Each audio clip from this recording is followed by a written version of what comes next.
Hello folks, it is the start of a new working week. Let's dive straight in to our hobby nightmares, shall we? The first one is from Mo. And he says, "Hello North." Hello Mo, how's it going, man? "My name is Mo, long time listener, great channel. I always add your episodes to my watch later list." Watch later? Watch it now! Cheeky sod. You don't need to read this part out, okay? I won't do it then. This story is about one of the most cringe 40k games I've ever witnessed between two very different personalities. This happened about the middle of 2023 at my local hobby store. Let me introduce the characters to this tale. The first guy is Rob. Rob is what you would call an enthusiastic, ideologically left-wing man. Progressive in the extreme.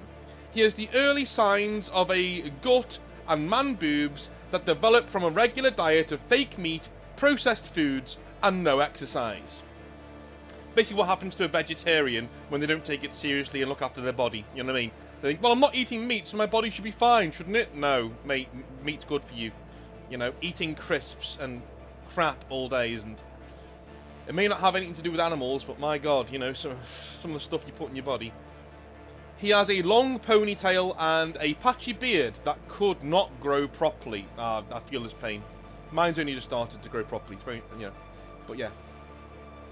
He always wears some political shirt that has words like, and I quote, "women's rights are human rights." Oh no. "Eat the rich," or some LGBTQ theme. Okay, I mean, okay. I'll get into that in a minute. I don't want to stop every single 5 minutes because I want to say something, but anyway. He is loud, but in a fun way, narrating the story of his game as it is played out, and is in just a good mood even if he is losing. I have played against him myself, and the games we have are always a blast. A good-natured fellow by all accounts, however, Rob can't help but drop ideological comments and jokes throughout the day, and loud enough for every person in the store to hear. Okay, so the classic case of a person having a good and bad part to their personality. I get it, you know. Your politics are your own, and I don't mind you having your politics. I don't mind even what they are. I think every spectrum is needed in the world for us to do, you know, for us to have a society. But yeah, I mean, coming in and being one of those guys who has to shout things across the store, nah, not really. Not for me. I don't think I'd be playing a game with this guy. I do not think so. I do not think so at all. I could see it would annoy the owner of the store, Jim, who no doubt did not want a small business to be affected by customers getting annoyed at the woke diatribe. For example, Rob would be about to destroy an enemy unit and yell something like, "I'm going to smash those Terminators like we smashed the patriarchy, blah blah blah." Very boisterously, while striking a heroic pose and pointing at the doomed models. Or two other people would be talking about the price of something, and Rob would interject with gusto, "Hey, at least you men don't have to suffer from the pink tax." Things of that nature.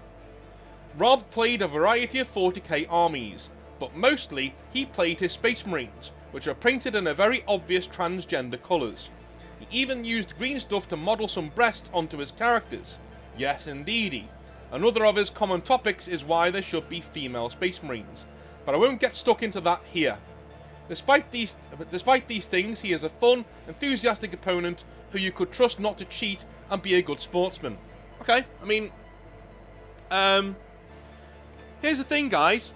Something for the comment section down below. All right, you know how I feel about politics and the hobby in this community. We don't want it here. We don't want your politics anywhere near our models, anywhere near our game stores. Take it away, please. I don't want to discuss real-life war. I don't want to discuss real-life politics whilst I'm playing with fucking toy soldiers, alright? Cool. Now we got that out the way. This guy seems like a decent guy. Maybe a bit misguided, but that's just my opinion. This guy seems like a decent guy who plays a decent game of 40k. Would you, comment section, play this guy? That is a question for today. Would you play this guy? Head on down to the comment section down below and tell me if you would do so. Also, whilst you're there, if you're not subscribed, then please subscribe. We're on our way to 20,000 subscribers this year, so if you can help me get there, that would be amazing of you. Thank you very, very, very much. Now for our second fellow in this story, Dan, or Demon Dan, as he is known in the stores since he plays Chaos Demons exclusively. No matter how nerfed they got, Demon Dan played his Neverborn. Good lad, alright, fair enough. He is quite a good player, and always won more than he lost at tournaments. Dan is quite different from Rob. Polite, quiet, taciturn, which is surprising because I later learned Dan is actually a riot cop in real life. Dude, I mean, most of the guys I know who are in like violent professions are quite quiet. It's not the boisterous loud ones you want to worry about. He always wears a silver crucifix on the outside of his shirt and dresses simply. I would not say Dan is an overly big fellow, but his body looks hard and you can tell he works out regularly. Look at you checking him out. Because of his reserved nature, Dan is not always the most fun opponent to play against, but if you want a competitive game with an honest player, he is your guy. I've also seen him teach some noobs the basics, and he will bring a soft list for them to play against. Dan also has a young wife called Beck. Demon Dan, if you're hearing this and recognise it's about you, please do not get cut about what I'm about to say. But she is a very gorgeous girl. Dan smashing it, good lad. She comes in sometimes whilst he is playing, bringing him lunch or a drink, smiling at everybody and saying hi to Jim and his girlfriend if she is there, sorry.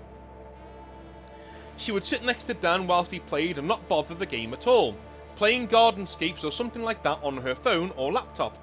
She dresses conservatively but in a feminine way, and seems to be one of those elusive trad wives that are all the rage at the moment. I don't know what one of those is, so, okay. I'd like to say no one at the store ever creeps on her because we are all good fellows, but likely a large part of it is that nobody wants to piss off Demon Dan. I could say a lot more about her, but I won't. Okay, come on, like, respectful, you know? You gotta respect your friend's wife, dude. Your friend's long-term girlfriend. Now that you have an idea of the guys involved, let's get to the story. Dan and Rob started having a game. Oh my god, here we go. Rob's transgender coloured Marines and Dan's demons. The dialogue during this game, in the centre of the store, was one of the most cringeworthy, awkward, and lip-biting things I have ever listened to. It was one of those scenes where you want to leave, but you also want to see what happens. I can't remember all the dialogue word for word, but what I have written must be pretty close. Straight away, Rob starts with his usual woke comments about whatever, seeing if Dan will agree with him or start a debate. It started off with something innocuous, like, and I quote, "Yeah, I nearly didn't come in today because I wanted to go to the Voice rally in the city, but I'll go next weekend." The Voice was the government's political campaign to create parliament seats just for Aboriginal people that non-Aboriginal people would have no say in. I wouldn't go to it, but even me, as someone who is usually politically apathetic, knew it was a bad idea. It was a very left-wing notion. Yeah, that is a bad idea. Like, having a political thing where you say, yeah, these people can sit in your parliament, and you don't get a say in that. No, actually, I live here, so I do get a say in that. Okay? Alright? Yes, if somebody is openly an ist of some sort, they might vote against that person. But just because I vote against that person as a normal guy doesn't mean I'm automatically an ist. If you're black and I don't think you're good for Parliament and I vote against you, that doesn't mean I don't think you're a good person or I'm some sort of racist, right? It means I don't want to vote for you, I want to vote for the other guy. Alright? That's how politics works. That's how it's supposed to work. That's scary. Anyway, Dan replied, and I quote, "Oh, well, you get to enjoy the aircon in the store now, which is nice." Good reply. Nice. No politics there. I like that. Rob said, "Yeah, but it's very important to support it, you know, so I'll definitely go next week." Dan said nothing, and continue with its movement phase. Yeah, no problem there. The game went on and Rob continued to say ideological stuff, but I noticed it was more so than usual, like he was determined to get a rise out of Dan or make him disagree with him publicly. He's seen the crucifix, dude. He's seen that this guy's a normal guy, good looking, got a crucifix around his neck, you know, quite well made, and a girlfriend. He knows, right? He's trying to get a response out of him. Maybe it was the crucifix, there we go, that goaded him on. Some of the comments were like, and I quote, "I'm glad we live in a society that recognises racial justice, but we should just be doing more," or, "I hope to see more female representation in Warhammer Old World when it's released." Dan just kept playing the game, smiling politely, but not affirming or confronting anything. He's playing a blinder here, guys. He's playing an absolute blinder. Knocking it out the park. Rob asks, "So, do you like my Space Marines? I bet you haven't seen a chapter like this before. I'm sure it offends some people here, but who cares?" Dan said, very diplomatically, "You're quite skilled with a brush, and you shouldn't worry about what others think of your models. They are your models, after all." Dude, this guy, every single thing is thrown at him. He's knocking it out the park. Fuck off. Have a bit of that. Not interested at all. Rob squinted for a second like he was trying to work out if he had been offended or not. Of course he is. Then decided he hadn't and kept playing. By this stage, the rest of us at the store were all very quiet, wanting to hear every word. The turns went on, and Dan still refused to get involved in any political stuff, simply ignoring the comments and playing the game. He wasn't saying much now, except what he had to for the game. He's probably like given up on this, to be honest with you, being a good game, and just wants to get it over with. Rob says, and I quote, "That Keeper of Secrets is tough to kill. Slanesh, it's pretty much the transgender god, you know, since it has both parts. Actually, anybody who is an ally to LGBTQ or whatever should pretty much be playing Slaneshi stuff." Most of Dan's army was Slaneshi stuff. As Dan is moving a Shalaxi Hellbane into a killing position on a Dreadnought, he finally gets involved. Oh, do you know what he did? That finally got him. He went after the law. And Dan, being such a law chad here, is like, "No, I'm not having that. Sorry." Dan said, and I quote, "Slanesh is the god of excess and desire. Most things in the galaxy have carnal urges, and so as demons appear androgynous, because it appears and appeals to both genders. Oh, and your Dreadnought is dead, by the way." Dan nods to his dice roll. Rob looks at him with a fake smile on his face for nearly 5 seconds in silence. And I can tell you, that was a long 5 seconds of tension. Rob then looks at the dice, counts up the wounds, and removes the Dreadnought. As Rob packs away his Dreadnought, he asks, "So why do you collect demons anyway? Shouldn't a Christian like you collect Black Templars since they hate everything and have no tolerance?"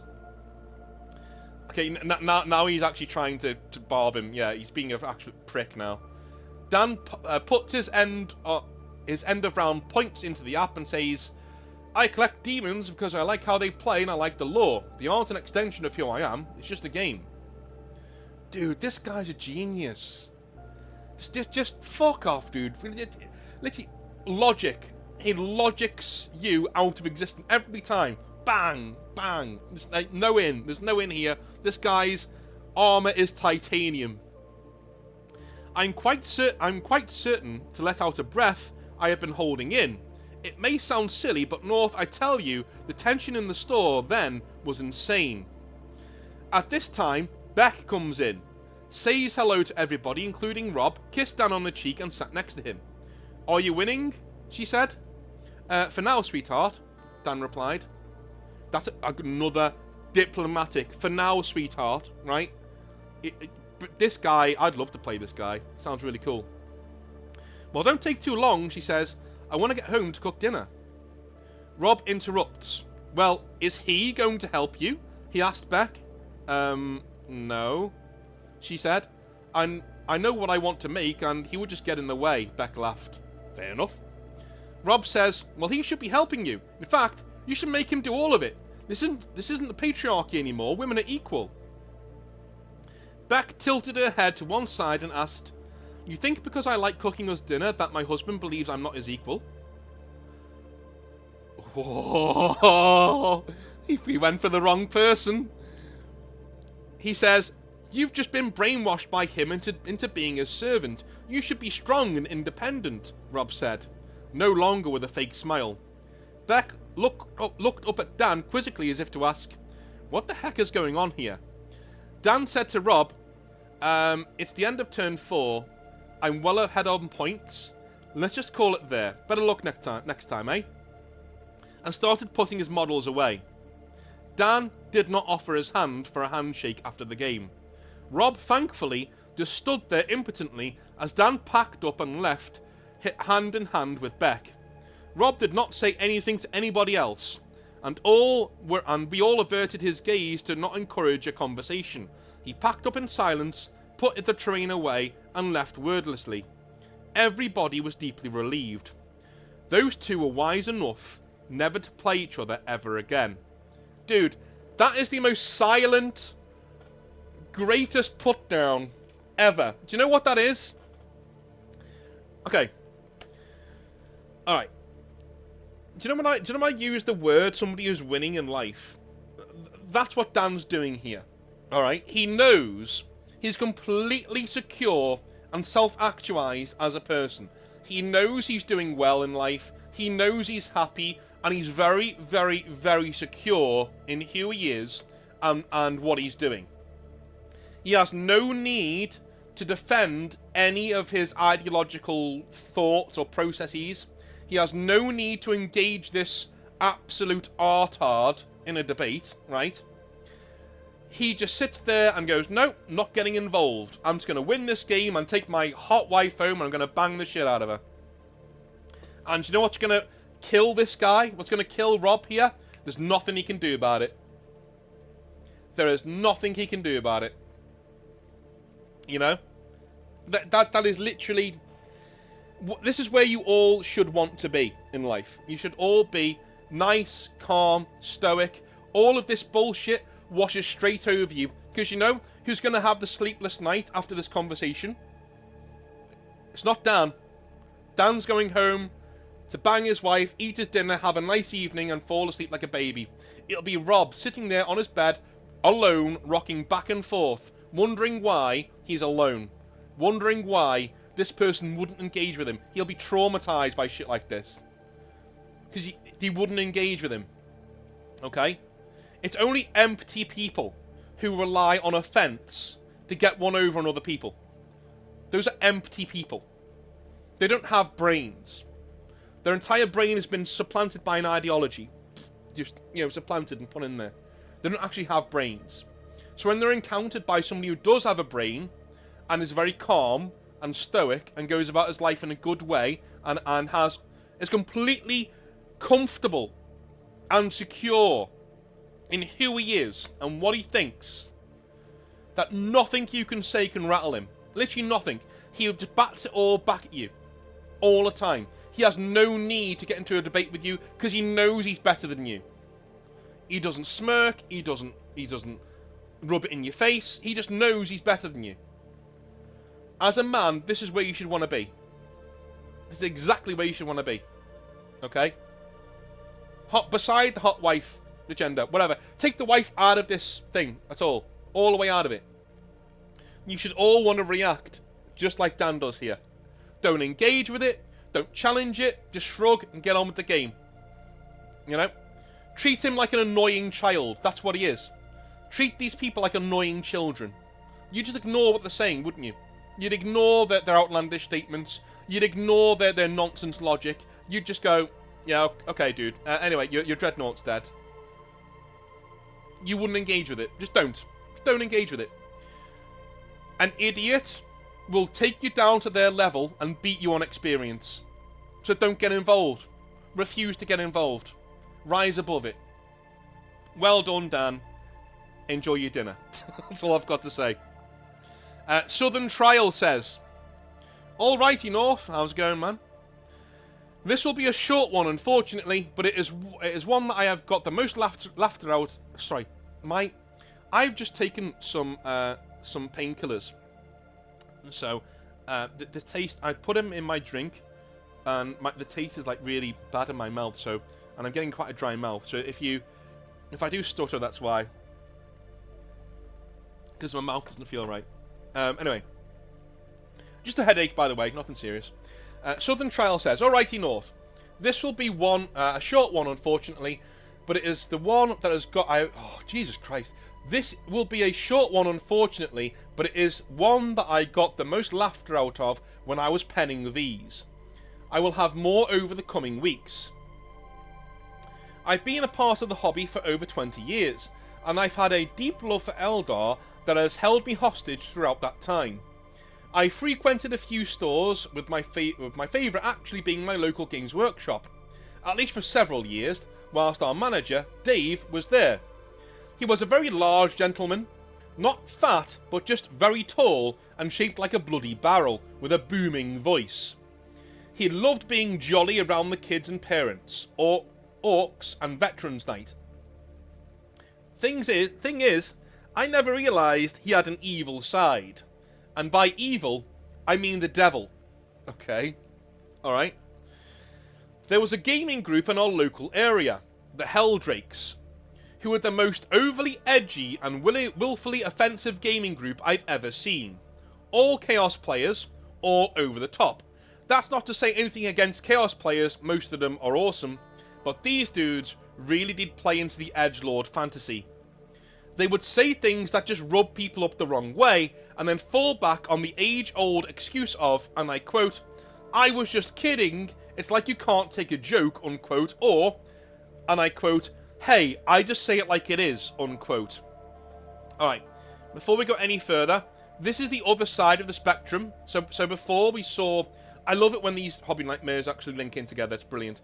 But before, we saw a guy, Rob, there, who was the left-wing guy who was there, rubbing it in your face, trying to get offended, trying to cause arguments, right, that kind of a thing. Here we have the other side. The guys who come in and will willfully say heinous shit because they think, because people generally in the hobby don't like rampant lefties, right? It gives the edgelord retards, they think it gives them a free license to come in and say heinous shit. Heinous, really right-wing shit. And go, "Hey guys, eh? Huh? Like, don't we all think that now?" And you go, "No, we don't. You're a fucking moron." Alright? You're a moron, is what you are. You've always been a moron. Just because there are more morons on the other side now, doesn't mean you're not a fucking moron. You are. Alright? Politics should not be in the hobby. Get it out, please. Alright? Right. Fuck off. Get in the sea. Alright. Carrying on. They would do it so often that they kind of became a meme about the place. The thing is, Dave hated them. And I mean hated them. Instead of creating a whole load of issues in his store by just banning them, they were known people in the store and the local community, he instead embarked on a near psyop and demoralization campaign. Unlike others on this channel I've seen, he did it with a glee and cunning that I've never seen before. Just for the record, the Helldrakes also cheated in games a lot, even against kids, and would gaslight others into thinking getting angry at their cheating antics was somehow your fault. Yeah, a nice bunch. They deserved what they got. Let me give an example of a few things that Dave did. One of the Helldrakes, Jason, loved to use store paints and was a fucking cheapskate. He had to edge highlight a lot in grey, and so one day he came in and slammed his case down to get grey from the community paint set. Dave had one of those. He was awesome. That is cool. That is cool. I don't know many Games Workshops that have a community paint set. We can use the paints. Usually it's like, buy it here or don't use it, you know? There was no grey in the paint set. "Hey Dave, what gives? There is no grey," Jason moaned. "There isn't? Oh dear," said Dave. I don't know why I've given him that voice, but "There isn't? Oh dear," said Dave. "No one lost another one, there's a good lad," said Jason. What, you cheeky bastard. Don't ever tell a Games Workshop manager to known loss his stock so you can fucking use it. No. You would go to the bottom of the list, in my opinion, if you ever said that to me. What a dickhead. Dave shook his head. No can do, chap. Later, when I went to get a new paintbrush and white dwarf from the till, I saw about 30 pots of Administratum Grey behind the counter. Dave raised a finger to his lips and gave me a wink. Hee hee, he said. This guy's brilliant. The next week, when Jason was back, I heard him say, "Finally, you've got Grey! Fuck's sake, man!" As there was one pot of it in the communal set. He opened it and his face dropped. "What the fuck?" he said. There was like 1 milliliter of paint left. "Oh, dear me," Dave said. "But please do not swear in my store. There's a good lad." Later on, I used the bathroom in Dave's store. He let people do that from time to time, if he trusted you, and I was busting for a piss. Only to find that around the sinkhole I'll read that again. Only to find around the sinkhole were quite a lot of splotches of grey. Like, that's where he's been pouring it down the fucking sink. That's hilarious. That is hilarious. One other genius thing Dave did was that he would look at the schedule for when the Helldrakes were due to come in to a Veterans Night and would subtly ask them if they were heading in during the week. If they said they were, Dave would set up a completely new and lovely table for them. Okay. That doesn't sound like it's right bad. We were pissed, as they were toxic as all hell and were getting rewarded for it. Then Dave's friends came in. All top local tournament players, and all of them had been matched against the Helldrakes.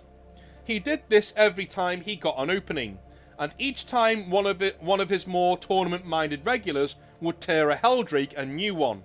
It became a thing to come into the store just to watch these toxic manlets be absolutely stomped by local dads who knew their codexes inside and out.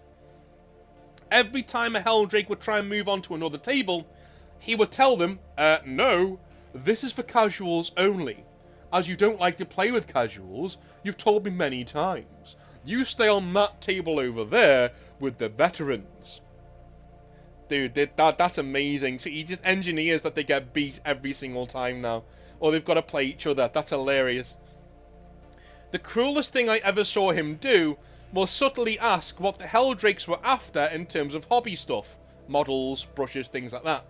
He would then go and take it off the shelf when they weren't there and replace it with other things. Most of the time, things they didn't like Space Wolves, Necrons, and other things that these guys genuinely raged against, or as many Ultramarines as he could find. One time, he replaced the Chaos Space Marine box sets with a load, and I mean a load, of Marnius Calgars. This guy's evil. When they asked him what gives in the most whiny way possible, trying to out him in public, he told them he couldn't ask for specific stock. At this time, that was true. It's still true now, I think. From HQ, and that what was on the shelf was what he chose to carry and what sold the most. I know. Brutal as fuck. This went on for 6 months. Constant negative reinforcement, gaming beatdowns, and a lack of what they wanted in the store at all times. Finally, with a whimper, the Helldrakes just stopped coming in. They ended up going to a new local game store nearby, and apparently caused a load of issues there, as their toxicity had been built up for quite a while without an outlet at our store. They were regularly done there for cheating and for generally getting into arguments that they had no business in getting into. I shit you not, one time I was told about them arguing about whether the Holocaust happened or not with a Jewish regular over there. Wow. Wow. That guy, Levy, or is it Levy or Levi? Levy is a good friend of mine and told me it's not just the right-wing edgelords like these guys who give him shit in that store, but the lefties too. He seems to think because the Jews are for the most part wanting to get on with everybody in Western countries, that makes them the enemies of extreme groups and idiots. That's not a bad way of looking at it, actually. Yeah. Don't get me wrong, the Orthodox ones, not much, they don't give a shit, but Reformed Jews generally do try and get along with everybody. And I assume if you're a religion or a group that does that, you're an enemy of the far right and far left. Because they're both morons, and they don't want to get along with everybody. They don't want people to advance and be okay and be happy in their lives, So, yeah, I can see his point there. I'm not sure. I just thought I'd whack it in here so Levy could say his piece. They really were a nonsense group, and Dave got rid of them by just manipulating the hobby around them, like a gelatinous cube naturally excreting what it doesn't want. He was professional, pleasant, and happy through the whole thing, but the fucking glee and smile on his face when I told him the Helldrakes were moving on and bad-mouthing his store told the story for me. Thanks, North, Southern. That's brilliant. That is brilliant. And what a good end to the theme today of remaining calm, remaining stoic, and getting these people the fuck out of your hobby sphere. Alright? Get them out. It's been ages since I've had a story like this. Ages. And I've had two. And I've saved one of them for ages until I got another one to pair it with. And I did. So, this is the kind of thing. If this happens in your hobby area, get rid of it. You don't want it in your store, lad. You don't want it there. It will kill it off. It will kill it off. I'm telling you now. You don't want it anywhere near you. Right or left, doesn't matter. Get rid of it. Get it out. Absolutely. Absolutely. Hobby isn't a place for that. The hobby isn't a place for that. Your games aren't a place for that. The hobby store isn't a place for that. My Discord definitely isn't a place for that, right? Don't give a shit. Don't want to hear about your politics. Don't want to hear about real world wars and shit like that. I want to have a good time escaping into the fantasy of Warhammer 40,000 or Warhammer the Old World for a little bit with my friends, right? I want to tell cool stories and have a really, really, really good time. That's what I want to do, right?